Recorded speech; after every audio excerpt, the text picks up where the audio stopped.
열악한 서민 경제를 진단하는 두 번째 순서입니다. 오늘은 사회 양극화의 주요 원인으로 꼽히는 비정규직 일자리 문제를 짚어봅니다. 우리나라의 비정규직은 지속적으로 늘어나서 지난해 600만 명을 넘어섰는데요. 정부 추산으로도 전체 임금 근로자의 3분의 1이 비정규직이란 얘기입니다. 노동계의 시각은 더 비관적입니다. 장기간 출근하는 임시직이 정규직에 포함되는 등 사각지대가 많다며 사실상 비정규직 규모는 852만 명이라고 보고 있습니다.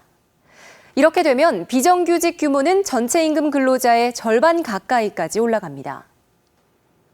박봉과 고용 불안, 사회적 차별이라는 이중삼중의 어려움을 겪고 있는 비정규직 근로자들을 최강호 기자가 만나봤습니다. 김영 씨는 지난해 1월 한 호텔 뷔페에서 주방 보조 일을 시작했습니다. 오래 일할 사람을 구한다는 구인 광고를 보고 찾아갔지만 현실은 하루짜리 초단기간 계약직이었습니다. 근무 첫날 근로계약서 2장을 내밀는데 이거를 매일 와서 근로계약서 2장씩 쓰고 3개월간 매일 84번의 근로계약서를 썼던 김영 씨. 어느 날 자신도 휴일 가산임금을 받을 수 있는지 물어봤다가 이틀 만에 해고됐습니다. 패배감이 들었죠. 일용직 근로자로서 정말 대기업한테 일용직 근로자는 정말 일회성 생산 도구일 뿐이다. 이렇게 언제든 잘릴 수 있다는 불안감에 비정규직들은 부당한 대우를 받더라도 침묵하기 일쑤입니다. 노동조합이 마련된 곳도 극소수여서 비정규직의 노조 가입률은 정규직의 10분의 1에 불과합니다. 박봉과 상시적인 고용 불안에 시달리다 보니 결혼과 같은 평범한 미래 설계도 막막하게 느낄 때가 많습니다.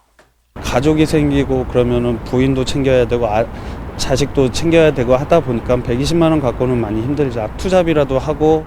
한번 전락하면 빠져나오기 힘든 늪과 같은 비정규직. 나아질 가망이 없는 미래에 많은 비정규직들이 희망을 잃어가고 있습니다. 가만히 애들 하는 걸 보고 있으면요. 가끔씩 눈물이 나요. 아, 이 녀석들이 사는 세상은 어떻게 될까. 나처럼 방학 때 밥값도 못 벌어서. 비정규직 문제의 핵심은 낮은 임금입니다. 지난해 비정규직의 평균 임금은 145만 원, 정규직과 비교해보면 매달 115만 원가량을 덜 받고 있습니다. 특히 젊은 사람이 많은 시간제 근로자의 경우 한 달 소득이 66만 원 수준에 불과합니다.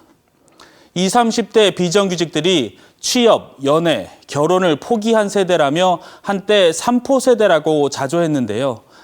최근에는 인간관계와 내 집 마련까지 포기했다는 5포 세대, 제대로 된 삶 자체를 포기했다는 3포 세대라는 말까지 나옵니다. 비정규직 문제의 심각성은 정부도 인식하고 있습니다.